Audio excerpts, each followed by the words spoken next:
Container साजिछि चोरा व्यवसायीर बाहक। खोर्धा जिला बालीपाटना रे आज कमिशनरेट पुलिस धरिछि एक्सपायरी बिस्कुट भर्ती कंटेनर। बालीपाटना छकरे जड़े व्यवसायी विभिन्न एक्सपायरी खाद्य सामग्री और कॉस्मेटिक्स को केमिकल द्वारा लिभाई नूतन स्टाम्प लगाई बजार में बिक्री करि आसुथिले।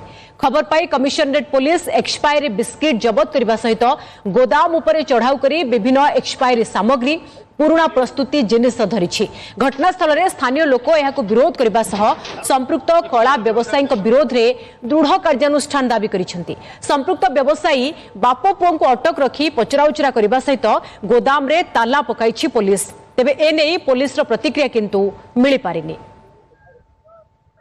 बालीपाटनार खोद बजार पर गोटे अति निंदनीय घटना जोटा कि आम समाज मनीष मान और छोट छोट पिला बहुत बड़ विपदर घटना यहाँ जे कि एमाने आज जो ये जो कार्यानुष्ठान ग्रहण कर पुलिस ग्रहण कर बिस्किट आणिकी एक्सपायर्ड बिस्किट आणिकी ये नुआ लोगो करी तार सब मैन्युफैक्चर तार एक्सपायर डेट चेंज करी पुणी नुआ प्रिंट आउट करके मार्केट रे बिक्री करुले। बिस्कुट बिस्कुट आसे माछ चाष का गाड़िया फाड़िया पड़े से बिस्कुट थुआई